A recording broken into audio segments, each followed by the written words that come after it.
हमारे लिए बहुत ही सौभाग्य का पल है।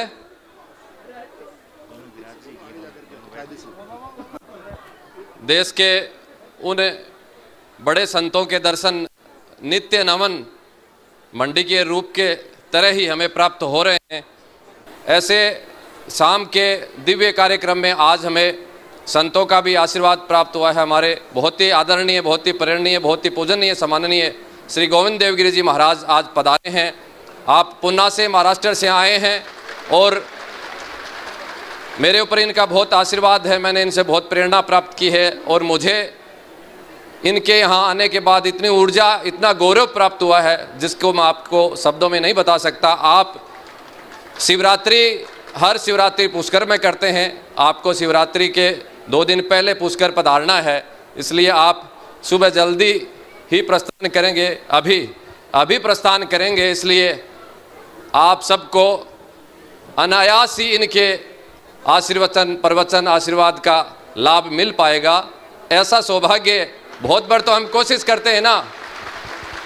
मुझे नहीं लगता कि आप जितने भी लोग बैठे हैं कोई सोच करके आए होंगे कि हमें संतों का भी आशीर्वाद पाना है या इसलिए हम जा रहे हैं। आप सब सांस्कृतिक प्रोग्राम देखने आए थे, मैं ऐसा मानता हूं। किसी को भी ऐसा नहीं था कि हम जाएंगे और इतने बड़े संत गोविंद देवगिरी जी महाराज, मलुकपीठ महाराज के दर्शन हमें प्राप्त हो जाएंगे। आपने किसी ने नहीं सोचा था, लेकिन ऐसा ही, इसे ही भाग्य कहते हैं। दुर्भाग्य और भाग्य में ये अंतर है। जाते हैं हम किसी फिल्म सिटी में और पहुंच जाते हैं हम संतों की शरण में। ऐसे आपके सौभाग्य की सराहना कर देंगे। साथ ही मैं स्वामी श्री गोविंद देवगिरी जी महाराज के सिर चरणों में प्रणाम करते हुए मैं निवेदन करूंगा कि हमारे होनहार युवाओं, कार्यकर्ताओं और शेखावाटी क्षेत्र के भक्तों को आप आशीर्वाद प्रदान करें। बहुत बहुत आभार, धन्यवाद। यहाँ आकर के मंच पर विराजमान तो मैं हो गया, लेकिन मेरे मन में बड़ा क्लेश अनुभव मैं कर रहा हूँ। क्लेश इस बात का मैं अनुभव कर रहा हूँ कि जब हम लोग प्रवेश कर रहे थे तो यहाँ पर अतीव सुंदर मोर के नृत्य की लीला चल रही थी भगवान की, और इतने अद्भुत रस में आकर के मेरी वाणी से मैं कुछ आपके सामने कहूँ, यह वास्तव में रस का भंग है। रस का भंग नहीं करना चाहिए। इच्छा तो मेरी यह है कि जो लीला में देख रहा था उस लीला को देखने के लिए मैं यहीं पर रुक जाऊं, मैं यहीं पर रह जाऊं। और जैसे आप लोग उस लीला का आनंद लेते हुए सराबोर हो रहे हैं, उस आनंद में मैं भी स्नान करूं। लेकिन केवल ये लीला नहीं, इस क्षेत्र में प्रवास करने के पश्चात प्रातस्मरणीय पूज्य लक्ष्मण गिरी जी महाराज के दिव्य शिष्य प्रातस्मरणीय पूज्य श्री बुद्धगिरी महाराज की जिस महिमा का मैं अवलोकन कर रहा हूँ, मुझे पश्चाताप इस बात का हो रहा है कि मैंने यहाँ पर आकर के इसके पहले प्रणाम करने का सौभाग्य क्यों नहीं पाया। महाराष्ट्र से आया हूँ, नित्य ज्ञानेश्वर महाराज को याद करता हूँ, लेकिन ज्ञानेश्वर महाराज की एक प्रतिकृति यहाँ राजस्थान के भी इस अंचल में है। राजस्थान धन्य हुआ, बुद्धगिरी महाराज के यहाँ पर विराजने से धन्य हो गया।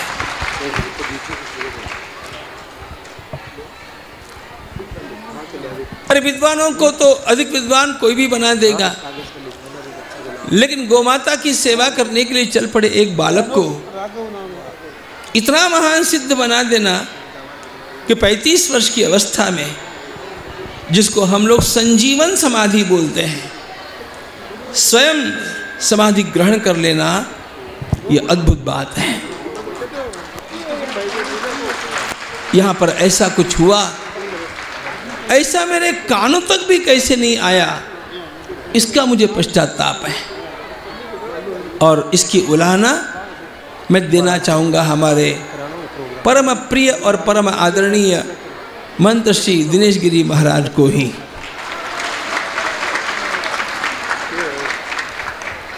कभी कभी लोग अपना खजाना छिपा करके रखते हैं। हमारी माताओं ने भी कितनी पुरानी नोटें छिपा करके रखी थी, वो जैसे 8 नवंबर को प्रकट हुई, वैसे पूज्य स्वामी दिनेश गिरी महाराज ने जो खजाना हमसे छिपा करके रखा था वो आज मेरे लिए प्रकट हुआ है।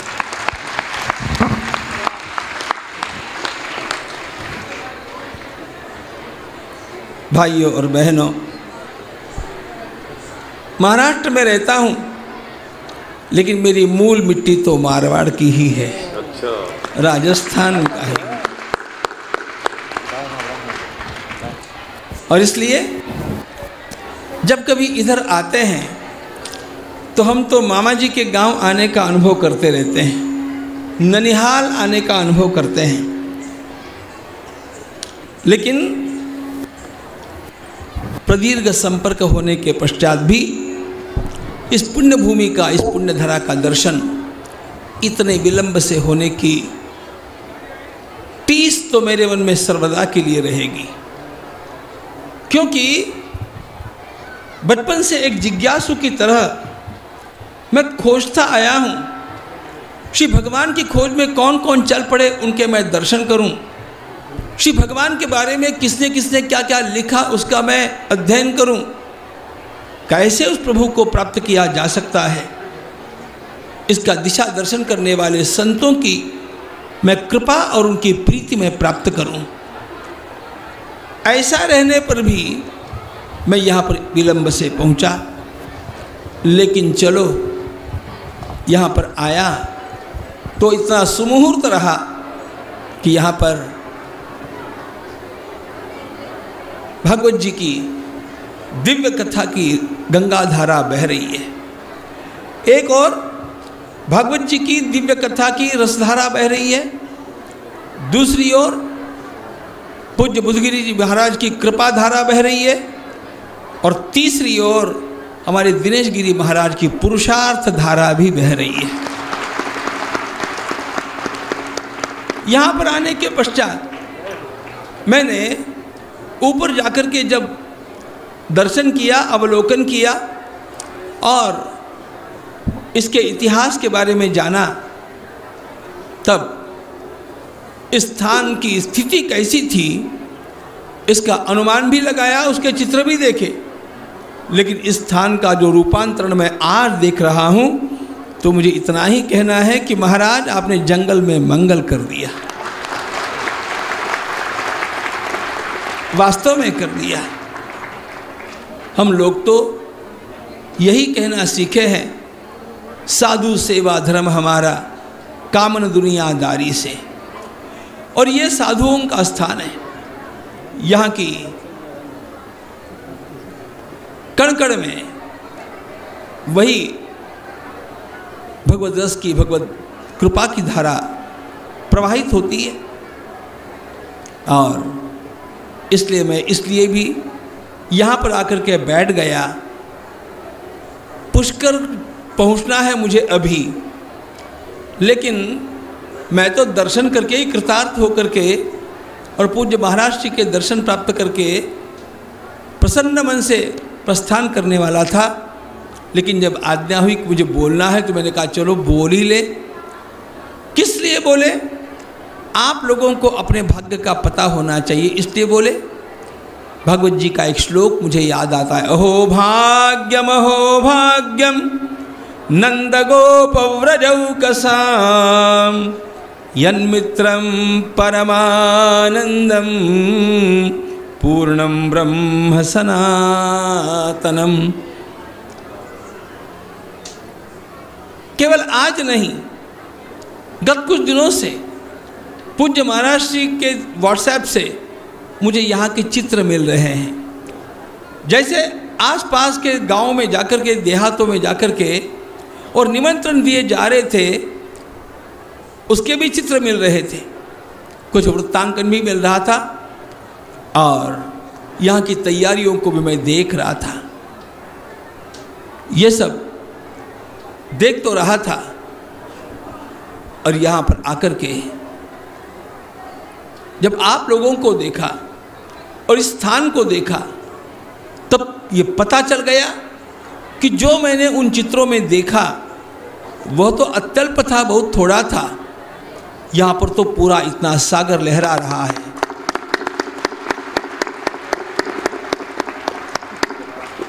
और ये सभी के सभी लोग इतने भाग्यशाली है। किस लिए भाग्यशाली है? संतों का सहवास मिलना, संतों की कृपा मिलना।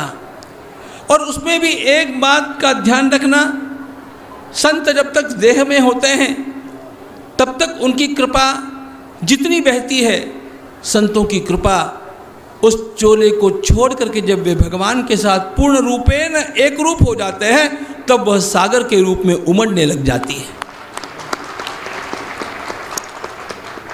हमारे श्री ज्ञानेश्वर महाराज एक तुलना करते हैं। वे कहते हैं कि शरीर में रहते हुए भी भगवत साक्षात्कार तो हो ही जाता है, लेकिन शरीर के रहते और शरीर के त्यागने के पश्चात जो स्थिति आती है उसमें अंतर कितना है। वे कहते हैं चतुर्दशी का चंद्रमा और पूर्णमासी का चंद्रमा, इनमें जो एक कला का अंतर रह जाता है वो अंतर रह जाता है। यहाँ तो जब इस दिव्य संत की समाधि विराजमान है तो निश्चित रूप से आप मानिएगा यहाँ कल्प वृक्षों का बगीचा है। और इसलिए यहाँ पर आने वाले, यहाँ पर प्रणाम करने वाले, यहाँ पर सेवा करने वाले, यहाँ पर श्रद्धा रखने वाले, दूर से भी इस स्थान को याद रखने वाले अपने अपने स्थान पर कृतकृत्य होते रहेंगे, इसमें मुझे कोई भी संदेह नहीं है। अहो भाग्यम नंद गोप व्रजौकसाम यन मित्रम परमानंदम पूर्णम ब्रह्म सनातनम। महाराज यहाँ पर विराजे, उनका आरंभ ही एक ग्वाले के रूप में हुआ। वे स्वयं गौ माता के ही मार्गदर्शन में अपने गुरुचरणों में गए और फिर जो उनके जीवन में घटित हुआ ये मुझसे तो अधिक आप लोग जानते हैं। आप लोग घटनाओं को जानने पर भी उन घटनाओं के महत्व को जानते हैं कि नहीं, यह बात थोड़ी थोड़ी संदेहास्पद हो जाती है। वस्तु का समीप रहना और उस वस्तु की महिमा को जानना, ये दो अलग अलग चीज़ें होती है। वस्तु समीप होने पर भी उसकी महिमा को न जानने पर उसका पूरा लाभ मिलता नहीं।